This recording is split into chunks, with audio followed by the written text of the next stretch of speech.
18 novembre 1944. Fort Drian. L'ancre des défenses de Metz est censée être imprenable. 6 mètres de béton armé, des casemates d'artillerie capables d'encaisser des coups directs de bombardiers lourds, un réseau de galeries souterraines reliant un anneau de forts qui se soutiennent mutuellement et qui existent depuis les années 1870. Les commandants allemands ont déclaré que Metz tiendrait des mois, peut-être jusqu'au printemps. Ils ont étudié les cartes, fait leurs calculs, évalué les capacités américaines. Leur conclusion est sans appel, Metz ne peut pas tomber rapidement. À 9 heures du matin, l'assaut de Patton commence. Pas de siège.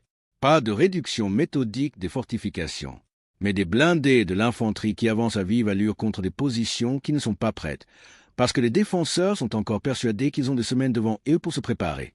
48 heures plus tard, le drapeau à croix gammée est descendu de la citadelle.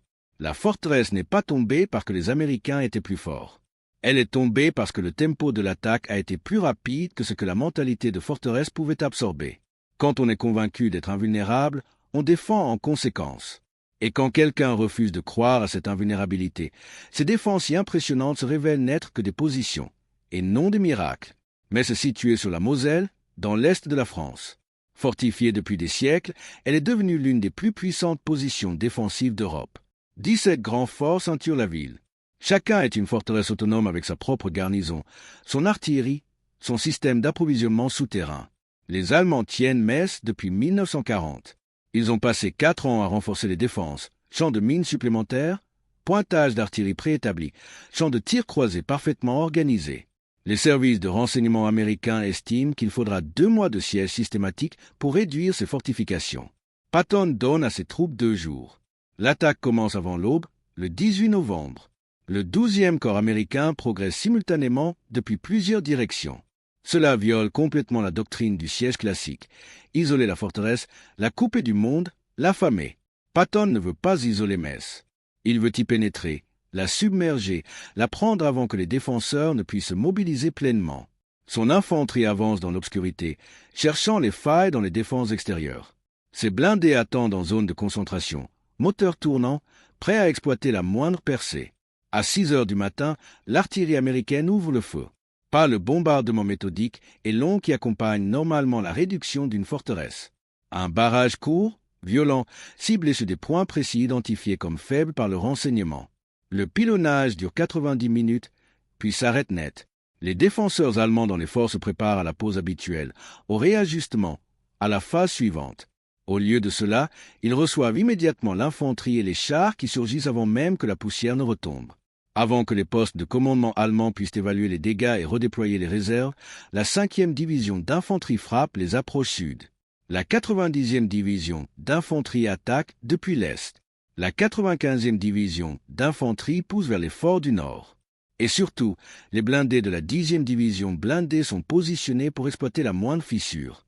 Le concept de Patton est simple et brutal. Frapper partout en même temps, bouger trop vite pour que le commandement allemand centralisé puisse coordonner une réponse, trouver le point faible et y déverser des forces avant que les défenseurs ne puissent refermer la brèche. À midi, le 18 novembre, l'anneau extérieur des forts est assailli de toutes parts. Fort Drian, la position la plus puissante, tient encore, mais les petits forts périphériques encaissent des coups très durs et commencent à montrer des signes de faiblesse. Les communications allemandes sont saturées. Les demandes de soutien d'artillerie arrivent plus vite que les centres de tir ne peuvent les traiter. Les appels à renfort restent sans réponse. Les réserves sont déjà engagées ailleurs. La forteresse est conçue pour être solide, mais elle est conçue pour un autre type de guerre. Un siège méthodique, pas un assaut multi-axe à très haute intensité. À 15 heures, l'infanterie de la 90e division perce les défenses extérieures côté est. Ce n'est ni une explosion spectaculaire, ni une charge héroïque. C'est une escouade qui trouve un passage dans le champ de mines, le balise, et des compagnies entières qui s'y engouffrent avant que l'artillerie allemande ne puisse réajuster son tir. En 1 heure, un bataillon entier est à l'intérieur de l'anneau défensif extérieur. Les ordres de contre-attaque sont donnés, mais les unités prévues pour intervenir sont déjà engagées sur d'autres secteurs. La contre-attaque qui arrive est de l'ordre d'un peloton là où il aurait fallu une compagnie. Les Américains tiennent la percée et l'élargissent. À la tombée de la nuit, le premier jour, les forces de Patton ont pénétré les défenses extérieures en 3 endroits. La forteresse n'est pas encore brisée, mais elle n'est plus étanche. Et surtout, les blindes des Américains sont désormais en position pour entrer dans la ville dès que les brèches s'agrandiront. Le commandant de la garnison allemande envoie un compte-rendu à l'échelon supérieur. Défense tient, mais sous très forte pression. Demande renforts immédiats. La réponse arrive. Aucun renfort disponible. Tenez vos positions actuelles. La forteresse est désormais livrée à elle-même. Il lui reste un jour, le 19 novembre, commence avec des forces américaines déjà installées à l'intérieur de positions que les Allemands pensaient devoir défendre pendant des semaines avant même d'y arriver. La pause de la nuit a été minime. Les ordres de Patton sont limpides. Maintenir la pression, ne laisser aucun répit aux défenseurs, les empêcher de se réorganiser, continuer à pousser sans relâche. Dès les premières lueurs du jour, l'assaut reprend. L'infanterie élargit les brèches ouvertes la veille. La 5e division opère désormais entre les forts du sud, profitant du terrain et du brouillard matinal pour masquer ses mouvements. L'artillerie allemande du fort Jeanne d'Arc tire à l'aveugle dans le brouillard, espérant toucher des concentrations américaines. La plupart des obus tombent dans des champs vides. L'infanterie américaine est déjà passée au-delà des zones d'impact et progresse vers la ville proprement dite. À 8 heures du matin, les éléments de tête sont dans les faubourgs sud de Metz. Ils ne devraient pas être là si tôt. Le plan défensif allemand prévoyait que les Américains passeraient des jours à réduire les forces extérieures avant d'atteindre la ville. Ce plan est déjà caduc. Côté nord, le succès est similaire. La 95e division a complètement contourné le fort de Plappeville, laissant simplement une force de blocage pour immobiliser la garnison pendant que le gros des troupes fonce vers les ponts de la Moselle. La doctrine allemande dit qu'on ne contourne pas les forteresses, on les réduit. Sous Patton, la doctrine américaine dit « Si une forteresse ne peut pas vous arrêter, ignorez-la. » Le fort de Plappeville dispose d'une garnison de 1000 hommes et de munitions pour tenir des mois. Mais il n'a aucune mobilité. Une fois les Américains passés, il devient inutile. La garnison pourra se rendre plus tard. C'est dans le secteur que la forteresse commence vraiment à s'effondrer. La 90e division, après avoir percé l'anneau extérieur la veille, fait maintenant passer des éléments blindés par la brèche. Des Sherman roulent sur des routes qui étaient censées être couvertes par des tirs d'artillerie croisés provenant de plusieurs forts. Mais ces tirs croisés ne fonctionnent que si tous les forts coordonnent leurs actions. Or, les communications allemandes s'effritent sous la cadence de l'assaut. Lignes téléphoniques coupées par les bombardements, trafic radio saturé. Les commandants de forts prennent des décisions indépendantes, ce qui signifie qu'ils ne se coordonnent plus, ce qui signifie que les trous entre leurs champs de tir s'élargissent.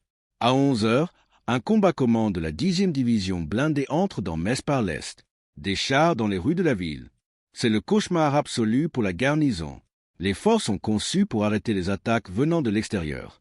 Ils ne sont pas conçus pour affronter des blindés ennemis déjà à l'intérieur, dans leur dos. Tout le système défensif reposait sur l'idée d'un siège progressif du périmètre vers le centre. Patton a inversé la logique. Il a pénétré jusqu'au centre alors que les forts du périmètre se battent encore. Les ponts sur la Moselle deviennent des objectifs vitaux. Si les Allemands les font sauter, l'avance américaine sera ralentie. S'ils restent intacts, les blindés pourront circuler librement dans toute la ville. Les sapeurs américains se précipitent sous le feu à la recherche des chars explosifs. Au pont nord, ils arrivent 30 secondes avant que les sapeurs allemands ne déclenchent la mise à feu. Les pinces coupantes sectionnent les lignes de détonation. Le pont tient. Les chars commencent à traverser immédiatement. Dans l'après-midi, les blindés américains opèrent sur les deux rives de la Moselle, à l'intérieur même des limites de la ville. La forteresse ne tombe pas par réduction systématique. Elle est submergée par des forces qui se trouvent à l'intérieur, derrière et autour de positions construites pour faire face vers l'extérieur. Des points d'appui allemands capables de résister des semaines à une attaque frontale se retrouvent contournés et rendus inutiles. À 16 heures, le commandant de la garnison du fort de Queuleux, l'un des plus puissants, envoie un message au commandement de la ville. Chars américains circulent librement dans les rues au sud du fort. Demande d'instruction. La réponse tarde. Quand elle arrive, elle est inutile. Tenez votre position. Le fort peut tenir, mais tenir une position n'a plus de sens quand la bataille vous a déjà dépassé. Le soir du 19 novembre, Metz est dans le chaos. Les anneaux défensifs censés offrir une défense en profondeur ne sont plus que des poches isolées. Les Américains contrôlent les carrefours clés, les ponts, les grands axes traversant la ville. Les unités allemandes sont intactes mais déconnectées. Les chefs de bataillon ne joignent plus le régiment. Les chefs de régiment ne joignent plus le commandant de la forteresse. Des ordres sont envoyés à des unités déjà contournées ou encerclées. Le rythme de l'attaque détruit la cohésion allemande plus vite que les pertes. Des unités se replient non pas parce qu'elles sont vaincues, mais parce qu'elles voient des blindés américains dans des zones qui devraient être sûres. Une compagnie abandonne un point d'appui pour ne pas être coupée, et découvre que sa position de repli est déjà occupée par les Américains. Les itinéraires de retraite qui existaient sur les cartes hier sont bloqués par des barrages américains aujourd'hui. La forteresse implose. Les forces de Patton opèrent désormais à l'intérieur même de ce qui devrait être le dispositif défensif allemand. Des combats de rue éclatent simultanément dans une douzaine de quartiers. Ce n'est pas le combat urbain méthodique qui use des divisions pendant des mois. C'est une action rapide et violente au niveau des escouades. L'infanterie américaine dégage un pâté de maisons, les blindés avancent jusqu'au carrefour suivant, et la progression continue sans s'arrêter. Les défenseurs allemands se battent avec acharnement dans des poches isolées, mais il n'y a plus de ligne cohérente, juste une résistance fragmentée. Fort Drian, la position centrale censée tenir indéfiniment, est maintenant encerclée. Les Américains ne l'attaquent pas directement. Ils n'en ont pas besoin. Ils contrôlent les routes autour, les itinéraires de ravitaillement, les points d'observation qui le surplombent. L'artillerie du fort peut encore tirer, mais elle ne peut plus se coordonner avec les autres positions. Les communications sont coupées. C'est une puissante tourelle sans yeux ni appui. À 18 heures, le 19 novembre, le commandant du fort reçoit l'ordre de tenir coûte que coûte. Il regarde sa carte de situation, voit les positions américaines qui l'encerclent complètement, et comprend que cet ordre a été rédigé par quelqu'un qui ne réalise pas que tenir à tout prix n'a plus aucun sens quand on est déjà isolé et contourné. La citadelle, au centre-ville, devient le dernier poste de commandement allemand encore relié au monde extérieur. Les rapports qui affluent décrivent une désintégration totale. Chars américains dans le quartier industriel, infanterie américaine tenant la gare principale, barrages américains sur tous les grands axes. Le commandant de la forteresse, le général Hermann Balck, fait le calcul que tout commandant de forteresse redoute. La ville ne peut plus être tenue. Continuer la résistance ne fera qu'augmenter les pertes sans changer l'issue. À 22 heures, le 19 novembre, il commence à rédiger les conditions de reddition. Mais même au moment où la décision de se rendre est prise au quartier général, des unités allemandes isolées continuent de se battre. Non pas parce qu'elles suivent encore des ordres, mais parce qu'elles sont coupées du reste et ignorent que la forteresse est déjà tombée. Des points d'appui conçus pour résister des semaines se battent désespérément alors que la bataille globale est déjà terminée. C'est l'acte final tragique de la guerre de forteresse, des positions qui font exactement ce pourquoi elles ont été construites, tandis que le système défensif plus large dont elles faisaient partie a cessé d'exister. Le 20 novembre, 48 heures après le début de l'assaut, les forces américaines contrôlent le centre de Metz. La citadelle est encerclée. Les forts extérieurs sont isolés. Et la forteresse qui devait tenir jusqu'au printemps négocie sa reddition. La vitesse de l'effondrement a stupéfié les deux camps. Les défenseurs allemands croyaient sincèrement que la fortification leur offrirait des mois de protection. Les planificateurs américains s'attendaient à des semaines de combats urbains usants et méthodiques. Ni les uns ni les autres n'avaient anticipé une chute aussi rapide.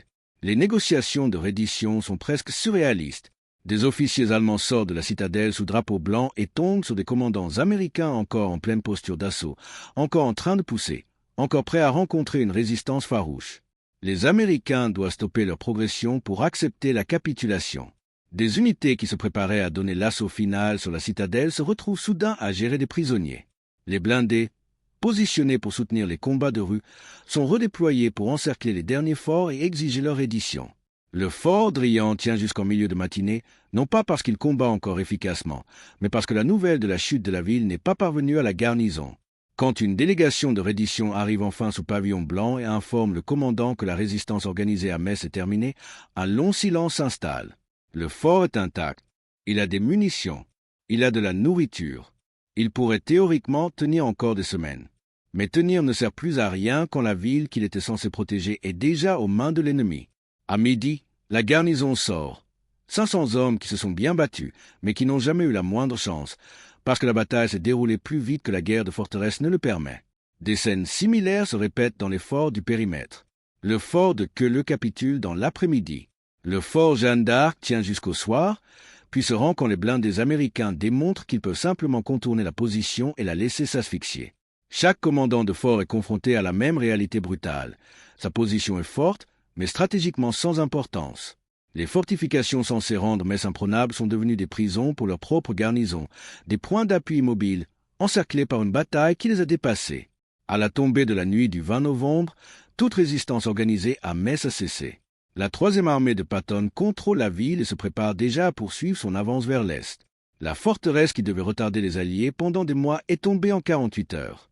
Les pertes sont étonnamment faibles pour un siège urbain. moins de 1000 du côté américain, plus lourde mais pas catastrophique du côté allemand. Les forts sont intacts. La ville est endommagée, mais pas détruite. Ce qui a été détruit, c'est l'idée que des fortifications seules peuvent arrêter un assaut déterminé. Les prisonniers allemands qui marchent en captivité sont désorientés et démoralisés. Ils se sont battus avec compétence.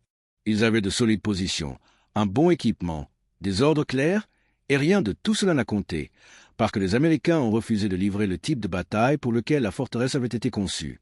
Au lieu d'un siège, une pénétration. Au lieu d'une réduction méthodique, contournement et exploitation. La forteresse n'est pas tombée parce qu'elle était faible, mais parce que l'ennemi a bougé plus vite que la doctrine de forteresse ne le jugeait possible. Mais c'était censé être une leçon sur l'importance des fortifications. Elle est devenue une démonstration éclatante de l'importance du tempo. La ville disposait de tous les avantages qu'un défenseur peut rêver. Position préparée, champ de tir croisé, système d'approvisionnement souterrain, poste de commandement blindé. Ce qui lui manquait, c'était la capacité de réagir plus vite que Patton pouvait attaquer. La clé pour comprendre la chute de Metz, c'est la compression du temps. La guerre de forteresse traditionnelle fonctionne sur un calendrier mesuré en semaines et en mois. Isolement de la position, coupure des lignes de ravitaillement, pilonnage prolongé, préparation de assaut final sur des défenses affaiblies. Chaque phase prend du temps. Le défenseur utilise ce temps pour se reposer, se ravitailler, redistribuer ses forces, se préparer à la phase suivante. Le système suppose que les deux camps évoluent à des tempos à peu près comparables. Patton a comprimé ce calendrier de mois en heures. La phase d'isolement et la phase d'assaut se sont déroulées simultanément. La préparation d'artillerie et l'assaut d'infanterie ont été séparés par des minutes, pas par des jours. Les brèches dans les défenses extérieures ont été exploitées immédiatement, sans attendre une préparation minutieuse.